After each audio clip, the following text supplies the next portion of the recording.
Good morning, students. Today we are discussing about the first chapter of class 7th geography, that is our environment. So at first we have to know about our environment. What is our environment? What's the actual meaning of environment? So at first we have to explain about it. So we know that everything live on the earth. We know that everything live on the earth. The plants, animals, all living things, all the living creatures live on the earth, and after some time they died, and after dying their bodies getting decayed, and then it break down into pieces, some particles, and then it merged into soil also. So this is the process, and these all things live on the earth. So our surroundings, what is in the our surroundings, हमारे surroundings में क्या क्या चीजें हैं, जितनी सारी चीजें हैं, what ever surrounded us, what ever जो भी चीजें, जैसे कि प्लांट्स हो गए, एनिमल्स हो गए, सॉइल हो गया, वाटर हो गए, ये सारी चीजें जो हमारे आसपास हैं वो सभी हमारा इन्वायरमेंट है, और वो सब मिलके हमारा इन्वायरमेंट बनाते हैं. तो हमारे इन्वायरमेंट में दो तरह के चीजें हैं, दो तरह के कंपोनेंट्स हैं. पहला एक लिविंग कंपोनेंट्स है, लिविंग क्रिएचर्स है, जैसे कि प्लांट्स हो गया, एनिमल्स हो गए, हम आप हो गए, ह्यूमन बींग्स हो गए, लिविंग क्रिएचर्स हो गए, ये सारे लिविंग थिंग्स हैं. और कुछ ऐसे भी कंपोनेंट्स हैं जो लिविंग नहीं है, जैसे कि सॉइल को ले लेते हैं, जैसे कि वाटर हो गया, जैसे एयर हो गया, जैसे रॉक हो गया, ये सारी चीजें नॉन लिविंग थिंग्स हैं.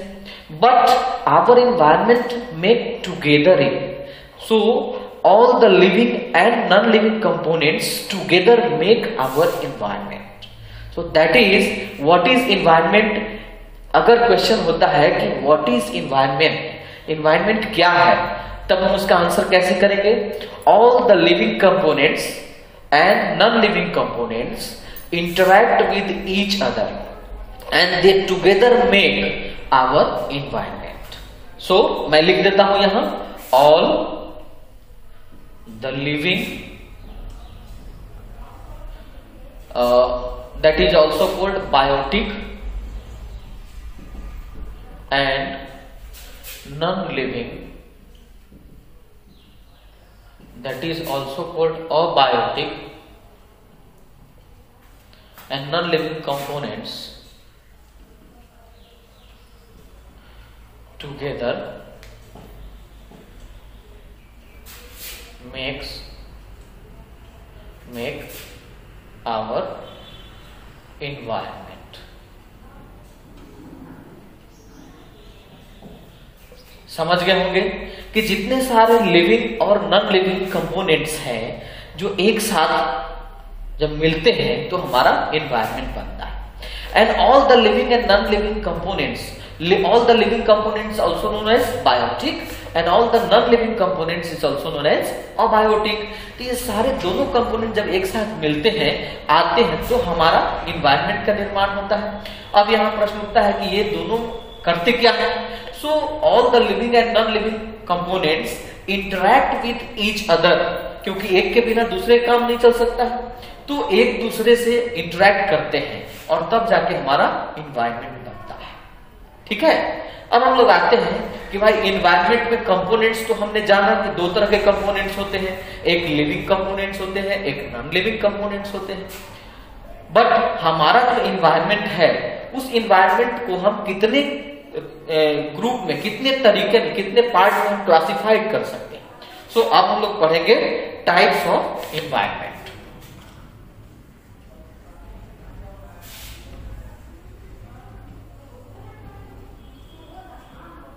Types of environment.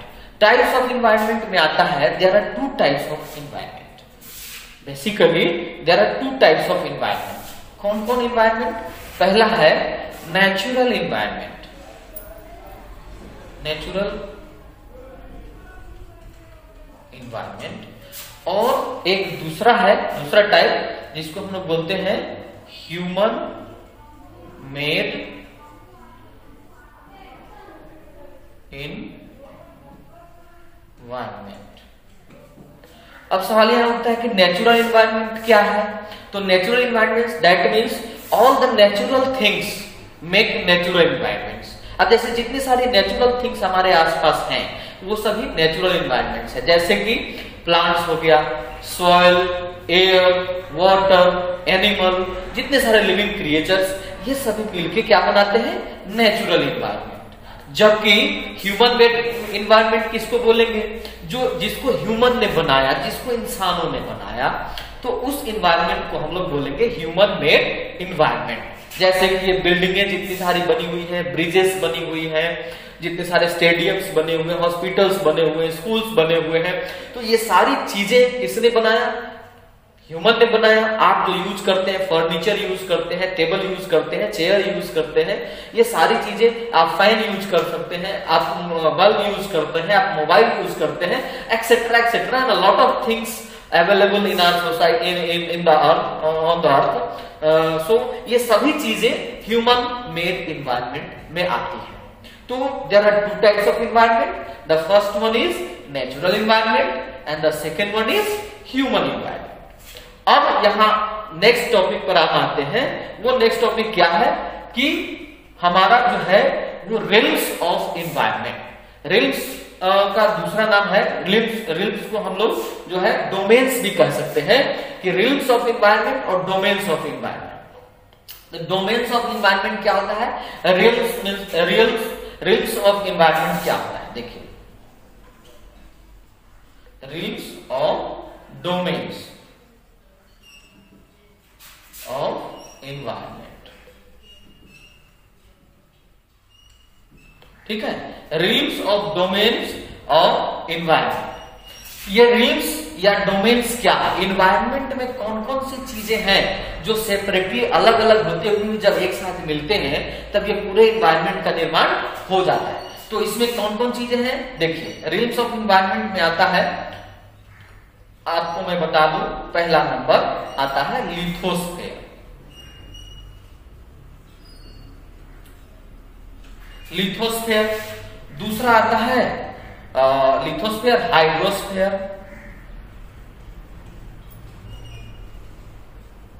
ठीक है। तीसरा आता है, पहला था लिथोस्फेयर, दूसरा हाइड्रोस्फेयर, तीसरा आता है एटमोस्फेयर, एटमोस्फेयर, और चौथा आता है बायोस्फेयर, ठीक है। So there are 4 domains of environment, ठीक है। फिर से हम समझेंगे, there are 4 domains of environment. कौन कौन? पहला लिथोस्फेयर, दूसरा हाइड्रोस्फेयर, तीसरा एटमोस्फेयर और चौथा बायोस्फेयर। लिथोस्फेयर को हम लोग भूमंडल कहते हैं, हाइड्रोस्फेयर को हम लोग जलमंडल कहते हैं, एटमोस्फेयर को हम लोग वायुमंडल कहते हैं और बायोस्फेयर को हम लोग जीव मंडल कहते हैं, ठीक है। मैं लिख दूं इसको, लिथोस्फेयर को हम लोग भूमंडल कहते हैं, हाइड्रोस्फेयर को हम लोग जलमंडल कहते हैं, एटमोस्फेयर को हम लोग वायुमंडल कहते हैं और बायोस्फीयर को हम लोग जीव मंडल कहते हैं, ठीक है। So there are 4 domains of our environment. कौन कौन है? Lithosphere, hydrosphere, atmosphere and biosphere. There are 4 domains of our environment. अब हम लोग एक एक करके सभी डोमेन्स के बारे में थोड़ी थोड़ी चीजें जानेंगे और इसके लिए हम लोग चलते हैं फिर एक एक करके जैसे लिथोस्फेयर हो गया, हाइड्रोस्फेयर हो गया, एटमोस्फेयर हो गया, बायोस्फेयर हो गया। तो हम लोग एक एक करके सभी डोमेन्स के बारे में थोड़ी थोड़ी चीजें जानेंगे, ठीक है। हाँ, तो हम लोग लिथोस्फेयर के बारे में जानते हैं। पहले लिथोस्फेयर क्या है? जिसको हमने बोला है भूमंडल। भूमंडल, भू का मतलब होता है अर्थ, पृथ्वी, और मंडल का मतलब पृथ्वी वाला साम्राज्य, जो स्वयं का साम्राज्य होता है। तो भूमंडल जो है हमारे पूरे वर्ल्ड, पूरे पृथ्वी में आप देखते हैं कि 70% तो वाटर बॉडीज है और 30% जो बच गया वो है हमारा लिथोस्फीयर, ठीक है, भूमंडल, ठीक है। अब वो भूमंडल क्या है, तो जितने सारे हार्ड रॉक्स होते हैं वो सभी भूमंडल में आते हैं और हमारा लिथोस्फीयर जो है, इस लिथोस्फीयर में अलग अलग तरह के शेप्स बने हुए हैं, अलग अलग डिफरेंट शेप्स हैं, जैसे कि माउंटेन्स भी है, वैली भी है ना, प्लेन भी है, प्लेट्यू भी है, बहुत सारे ऐसे डिजर्ट हैं। तो ये सारे अलग अलग डिफरेंट शेप्स बने हुए हैं हमारे लिथोस्फीयर में। तो लिथोस्फीयर कितना है पार्ट हमारा, 70% वाटर बॉडी, 30% अबाउट 30% हमारा लिथोस्फीयर यानी कि भूमंडल आता है पूरे वर्ल्ड में, पृथ्वी पर, हमारे अर्थ पर। अब दूसरा नंबर हमारा आता है लिथोस्फीयर का, पहला नंबर है, दूसरा नंबर आता है हाइड्रोस्फीयर। हाइड्रोस्फीयर मतलब जलमंडल, ठीक है। अब जलमंडल क्या है, तो हमारे अर्थ पर जितने सारे वाटर बॉडीज हैं, उस वाटर बॉडीज को अगर हम एक साथ मिलाते हैं तो वो हमारा बनता है हाइड्रोस्फीयर। अब यहाँ सवाल उठता है कि भाई हाइड्रोस्फीयर में क्या है, थोड़ा हाइड्रोस्फीयर के बारे में थोड़ा सा जान लें। तो हाइड्रोस्फीयर आप भी जानते हैं कि water is essential for our life, for everything. कोई भी अगर हम कोई भी एक्टिविटी करते हैं तो उसमें वाटर की आवश्यकता पड़ जाती है। तो वाटर जो है हमारे लिए काफी एसेंशियल है और उसी वाटर के जितने सारे वाटर बॉडीज हैं जब एक साथ मिलते हैं तो वो हमारा कहलाता है हाइड्रोस्फीयर। अब हाइड्रोस्फीयर में जो वाटर है, जितने सारे वाटर अवेलेबल है हमारे अर्थ पर, यानी जैसे 70% वाटर अवेलेबल है हमारे, 70% पार्ट में हमारे अर्थ के क्या है, वाटर है। तो उस वाटर में, उस 70% पार्ट वाले जो वाटर है, उस 100% वाटर में 97% जो वाटर है वो ओशन में है, वो समुद्र में है। जैसे 100% अगर वाटर की बात करें तो 100% में 97% अबाउट ये क्या है, ओशन में है, ये ओशनिक वाटर है, ओशनिक वाटर है। और बच गया कितना, बच गया 3% ओनली। ये 3% हमारे अर्थ पर ये फ्रेश वाटर है, ओनली 3% ही हमारे अर्थ पर फ्रेश वाटर है जिसको हम यूज कर सकते हैं, जिसको हम पी सकते हैं, कपड़े धो सकते हैं, स्नान कर सकते हैं, है ना, बहुत सारी चीजें हैं, वाटरिंग कर सकते हैं। तो ये 3% वाटर ही हमारे अर्थ पर जो फ्रेश वाटर है जिसको हम यूज कर सकते हैं वो है। और इससे ज्यादा हम लोग जब नेक्स्ट क्लास में जाएंगे तो उसके बारे में जानेंगे कि इस 3% में भी कितने परसेंट वाटर को हम यूज कर सकते हैं, कितने को नहीं यूज कर सकते हैं, नहीं करते हैं फिर। तो ये सारे आगे चल के और भी डिवाइडेड हो जाएगा। फिलहाल हमको इतना जानना है कि 100% जितने सारे वाटर हैं उसका 97% ओशनिक वाटर है जिसको हम यूज नहीं कर पाते हैं और 3% वाटर है जो फ्रेश वाटर के रूप में हमारे अर्थ पर है जिसको हम यूज करते हैं। अब थर्ड नंबर आता है बेटा, थर्ड नंबर आता है एटमॉस्फेयर का।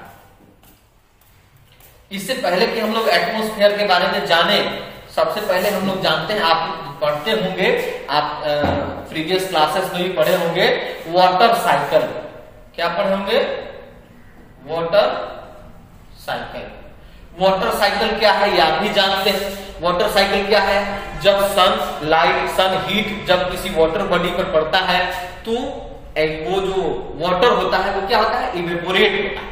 और जब वाटर इवेपोरेट होकर जब ऊपर उठता है तो वहां वो जब ऊपर जाता है तो ऊपर जाने के बाद वो कंडेंसेशन होता है उसका, वो कंडेंस हो जाता है और कंडेंस होने के बाद वो क्लाउड बनता है और फिर क्लाउड बनने के बाद क्या होता है, वो रेनफॉल हो जाता है यानी प्रेसिपिटेशन हो जाता है।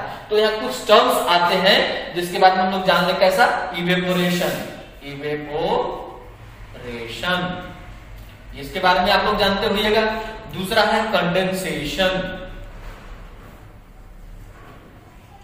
और तीसरा है precipitation, precipitation.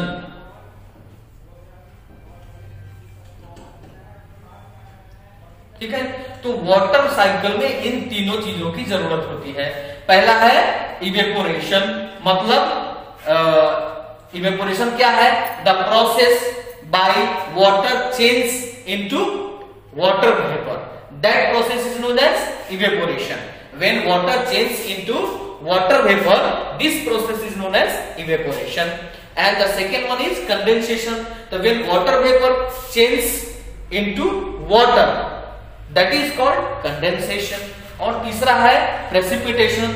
So when water comes to the earth, okay, fall down to the earth in the form of rain, that is called precipitation. That is called precipitation. तो ये आप समझ गए वाटर साइकिल कैसे होता है। वाटर साइकिल का figure आपके बुक में भी दिया हुआ है, चैप्टर में दिया हुआ है, उसको आप देख सकते हैं कि कैसे वाटर साइकिल, वाटर इवेपोरेट होता है, फिर ऊपर जाता है, फिर ऊपर क्लाउड बनता है, फिर वो रेनफॉल के द्वारा नीचे आ जाता है, फिर उसी वाटर बॉडी में चला जाता है। अब सवाल उठता है कि वाटर का हमारे अर्थ पर 3 फॉर्म्स होते हैं। कौन कौन फॉर्म होते हैं? तो पहला है सॉलिड फॉर्म, दूसरा लिक्विड फॉर्म और तीसरा गैसियस फॉर्म। तो सॉलिड, लिक्विड और गैसियस फॉर्म 3 फॉर्म्स में हमारा वाटर जो है हमारे अर्थ पर है। सॉलिड फॉर्म जैसे कि आइस क्यूब्स, दूसरा लिक्विड फॉर्म जैसे कि वाटर जिस फॉर्म में हम यूज करते हैं, तीसरा gaseous form that means water vapour, जो वाटर वेपर निकलता है that is gaseous form of water. So water 3 form में होते हैं, solid form, liquid form and gaseous form. अब हमारा आता है थर्ड जो डोमेन्स है, थर्ड डोमेन है जो हमारे इन्वायरमेंट का, वो है कौन सा? एटमॉस्फेयर। एटमॉस्फेयर, एटमॉस्फेयर मतलब वायुमंडल। वायुमंडल, तो वायुमंडल तो आप समझ रहे हैं कि वायु से रिलेटेड है, एयर से रिलेटेड है। तो हमारे अर्थ में, हमारे इस अर्थ पर कितने सारा एयर है, और जितना एयर है उस एयर में, हमारे अर्थ पर जितने सारे एयर हैं उस एयर में कितना परसेंट कौन कौन सा उसका कंपोनेंट है। तो हमारे एटमॉस्फेयर यानी कि अर्थ के चारों तरफ एक एयर का ब्लैंकेट है। एक जैसे हम लोग अपने ऊपर ब्लैंकेट ओढ़ते हैं, ब्लैंकेट डालते हैं, उसी तरह हमारे अर्थ के चारों तरफ भी एक ब्लैंकेट बना हुआ है। उस ब्लैंकेट को हम लोग एटमॉस्फेयर के नाम से जानते हैं। वो एयर का ब्लैंकेट है, उसको एटमॉस्फेयर के नाम से जानते हैं। अब उसमें अलग अलग कंपोनेंट्स होते हैं, जैसे कि एटमॉस्फेयर में नाइट्रोजन होता है, ठीक है, नाइट्रोजन होता है, ऑक्सीजन होता है और तब अदर गैसेस होते हैं। तो उसमें नाइट्रोजन जो होता है पूरे एयर में वो 78% होता है। कितने परसेंट नाइट्रोजन है पूरे एटमॉस्फेयर में? 78%। ऑक्सीजन की अगर बात करें O2 की, तो ऑक्सीजन 21%, अबाउट 21% क्या है? ऑक्सीजन है। तो बाकी जो बचता है 1%, ये 1% ऐसा है जिसमें जितने सारे गैसेज हैं, जिसमें आर्गन, क्रिप्टन, जेनान, रेडान वगैरह वगैरह, जितने सारे, कार्बन डाइऑक्साइड भी इसी में आता है। कार्बन डाइऑक्साइड की अगर बात करें हम CO2 की, तो हमारे एटमॉस्फेयर में CO2 का अमाउंट 0.03% है, ठीक है। तो कार्बन डाइऑक्साइड हमारे एटमॉस्फेयर में 0.03% अमाउंट है, ऑक्सीजन का 21% अमाउंट है, नाइट्रोजन का 70% अमाउंट है, 78% अमाउंट है। बाकी जो 0.03% तो कार्बन डाइऑक्साइड हो गया। अब बाकी कितना बच गया? 0.07%। इसी 0.07% में बाकी के अदर जितने सारे गैसेस हैं वो सभी इसी परसेंटेज में आते हैं। तो इस तरह से हम लोग समझ लिए थर्ड कंपोनेंट्स एटमॉस्फेयर। अब इस तीनों कंपोनेंट्स को हम एक साथ जब मिला देते हैं तो एक नया कंपोनेंट बनता है, दैट इज बायोस्फेयर। उसको हम लोग क्या कहते हैं?